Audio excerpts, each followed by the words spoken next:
Today we're looking at Zune integration on a Mini Cooper S. So one of the things I've noticed about the Zune HD is that the Zune dock actually works in some updated cars such as the Mini or even BMW cars that have comparable head end. This is because they have a USB port as well as a mini jack, which the Zune AV dock intended for home use actually plugs nicely into and works very well. So for those not familiar, this is a Mini.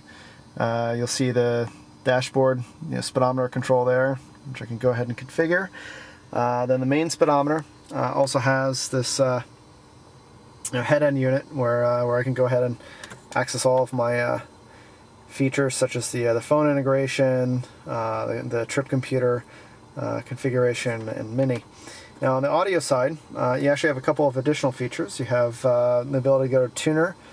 CD supports both WMA and MP3 burn discs, USB, and then also an auxiliary audio jack. So for the the integration that we've done here, if we continue to follow the console stack down, you'll notice that I've placed my Zune HD dock in order right to do here. This, all I had to do was take the existing Zune HD dock, the AV dock that you can go ahead and purchase, and I plugged it directly into two ports. I have a USB port, and I also have an auxiliary audio jack. So taking those two, that USB port actually came directly off of the Zune HD. And then the auxiliary audio actually came with the car and plugs directly into the back of the HD dock.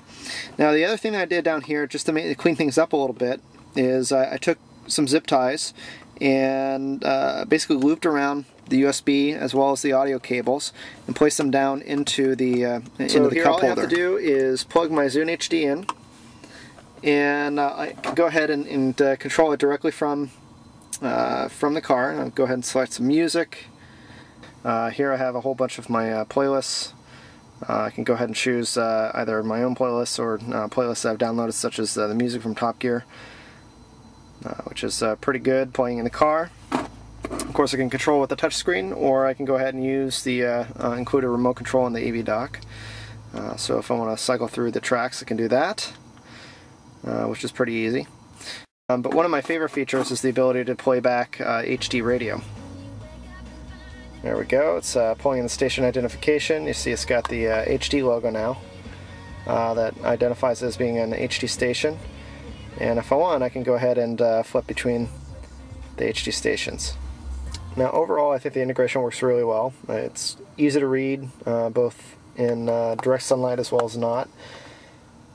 One thing I don't like about the experience, or could be improved, is the remote control is really designed for use with an on-screen display via the HDMI port off the back. So that means that you can't use the remote to cycle up and down within the main UI directly on the Zune screen.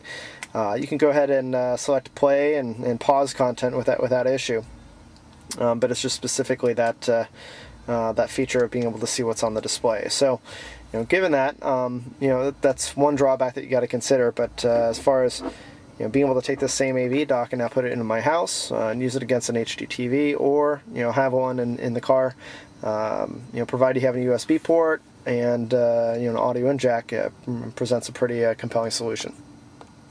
So in terms of mounting the actual AV dock itself, I could use either a couple dollops of